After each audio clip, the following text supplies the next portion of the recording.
கர்த்தருடைய பரிசுத்த நாமத்திற்கு ஸ்தோத்திரம்.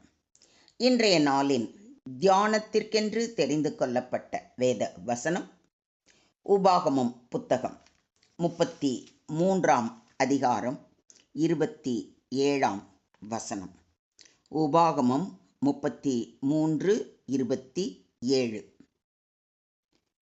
அநாதி தேவனே உனக்கு அடைக்கலம், அவருடைய நித்திய புயங்கள் உனக்கு ஆதாரம். அவர் உனக்கு முன்னின்று சத்துருக்களை துரத்தி அவர்களை அழித்து போடு என்று கட்டளை இடுவார். ஆமென். இன்றைய தியான வசனம் அன்று மோசே இஸ்ரவேல் மக்களுக்கு ஆசீர்வாதம் வழங்கும்போது கூறிய வார்த்தைகள். அதே ஆசீர்வாதத்தை இன்று நம் ஒவ்வொருவரையும் பார்த்து கூறுகிறார். அநாதி தேவனே உனக்கு அடைக்கலம் என்று. அநாதி, எவர்லாஸ்டிங் என்பது துவக்கமும் முடிவும் இல்லாத தேவனை குறிக்கிறது. அடைக்கலம், ரெஃப்யூஜ் என்பது பாதுகாப்பையும் நிம்மதியையும் குறிக்கிறது.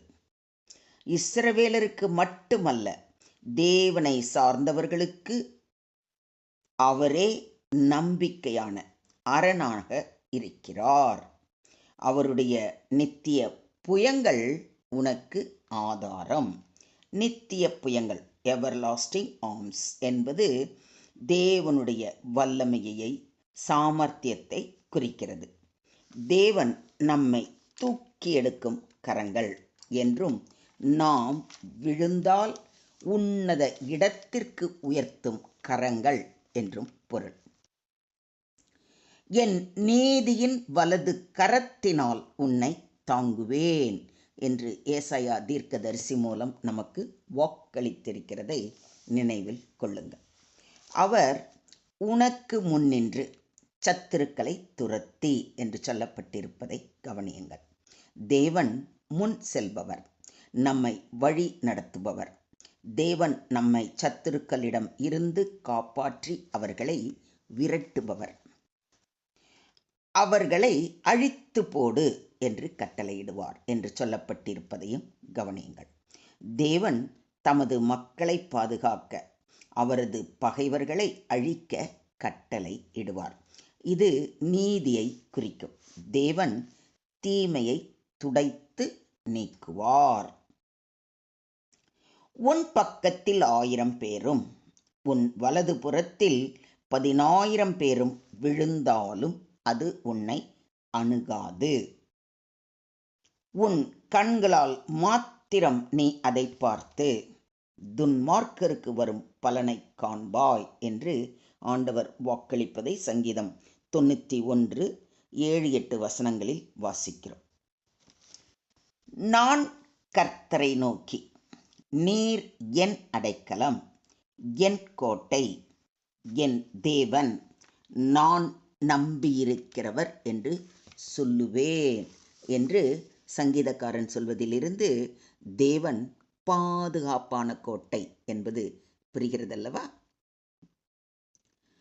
தேவன் நமக்கு அடைக்கலமும் பலனும் ஆபத்து காலத்தில் அனுகூலமான துணையும் ஆனவர் என்று உறுதி அளிக்கிறார்.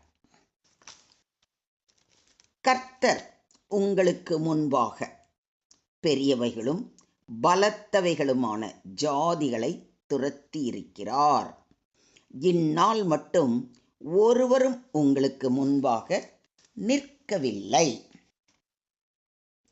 உங்களில் ஒருவன் 1000 பேரை துரத்துவான். உங்கள் தேவனாகிய கர்த்தர் உங்களுக்கு சொன்னபடி அவர்தாமே உங்களுக்காக யுத்தம் பண்ணுகிறார் என்று யோசுவா கூறுவதை யோசுவாவின் புத்தகம் 23 அதிகாரத்தில் வாசிக்கிறோம். இவைகளை குறித்து நாம் என்ன சொல்லுவோம்? தேவன் நம்முடைய பட்சத்தில் இருந்தால் நமக்கு விரோதமாக இருப்பவன் யார்? யோசிச்சு பாருங்க. தேவனே நம்ம பக்கத்தில் இருக்கிறார்னா நமக்கு அகெயின்ஸ்டா யாராவது எதையாவது செய்ய முடியுமா? யோசிச்சு பாருங்க. இன்றைய தியான வசனத்தை விளக்கும் வண்ணமாக உள்ள ஒரு சிறு கதையை உங்களோடு பகிர்ந்து கொள்ள ஆசைப்படுகிறேன். கேளுங்கள். ஒரு சிறு கிராமத்தில் சாமுவேல் என்ற ஒரு வாலிபன் இருந்தான். அவனுடைய குழந்தை பருவத்திலேயே அவன் தன் பெற்றோரை இழந்து விட்டான். அவனுக்கு பாதுகாப்பாக யாரும் இல்லாத நிலையில் அந்த கிராமத்தவர்கள் அவனை வளர்த்தார்கள். அந்த கிராமத்திற்கு மிக அருகில் ஒரு பெரிய பாறை இருந்தது. அந்த பாறை மேல் சாமுவேல் ஒரு கோட்டையை கட்டினான். கிராமத்தில் இருந்தவர்களில் சிலர் அவனை கேலி செய்தனர். ஆனால் மற்ற சிலர் அவனுடைய ஆர்வத்தை பார்த்து அவன் அந்த கோட்டையை கட்டுவதற்கு அவர்களால் இயன்ற உதவிகளை செய்தனர். சின்ன கோட்டை என்றாலும் அது பாறையின் மேல் நேர்த்தியாக அமைக்கப்பட்டிருந்தது. சில காலம் கழிந்து அந்த கிராமத்துக்கு ஒரு பெரிய புயல் வந்தது. பல மரங்கள் ஒடிந்து விழுந்தன. ஆறுகள் கரை புரண்டோடியது. மக்கள் அச்சத்தில் அங்கும் எங்கும் ஓடினார்கள்.